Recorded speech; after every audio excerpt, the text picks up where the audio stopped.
Mais avant de développer ses titres, en justice, ce lundi, Jacques Marianne et Claude Chaussat ont tous deux été relaxés par la cour d'appel des Bouches-du-Rhône. Les deux hommes avaient été reconnus coupables, en première instance, d'une association de malfaiteurs destinée à assassiner Jean-Luc Germagne, une autre figure du grand banditisme insulaire. Dans ce même dossier, un autre prévenu, Sauveur Grisogne, a lui écopé d'1 an de prison avec sursis pour infraction à la législation sur les armes. Les précisions de Kaël Sérir. Non coupables, la justice a rendu son arrêt ce lundi. Jacques Marianne et Claude Chaussat sont donc blanchis en appel après avoir été condamnés en première instance. Les deux hommes étaient suspectés d'avoir participé à un projet d'assassinat visant Jean-Luc Germagne, un projet qui aurait été originellement fomenté par feu Francis Marianne avant sa mort en 2009 dans l'explosion d'un hangar à Kazéek. En janvier 2025, le tribunal correctionnel de Marseille avait condamné Jacques Marianne à 6 ans de prison. La décision de la cour d'appel est donc une satisfaction pour sa défense.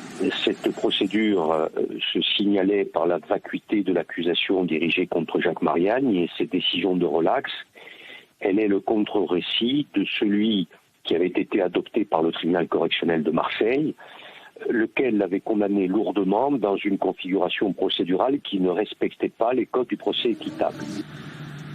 Claude Chaussat, repenti, autoproclamé mais sans statut, avait pour sa part écopé de 5 ans de prison en première instance et un mandat d'arrêt avait été émis à son encontre. La décision d'appel sonne donc pour lui aussi comme un soulagement.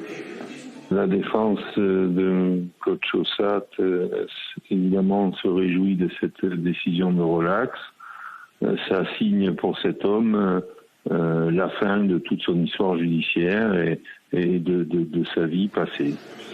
Prévenu lui aussi dans le dossier, Sauveur Grisogne a été condamné à 1 an de prison avec sursis pour une infraction à la législation sur les armes, une peine moins sévère que celle prononcée par le tribunal correctionnel de Marseille, mais qui ne satisfait pas ses avocats.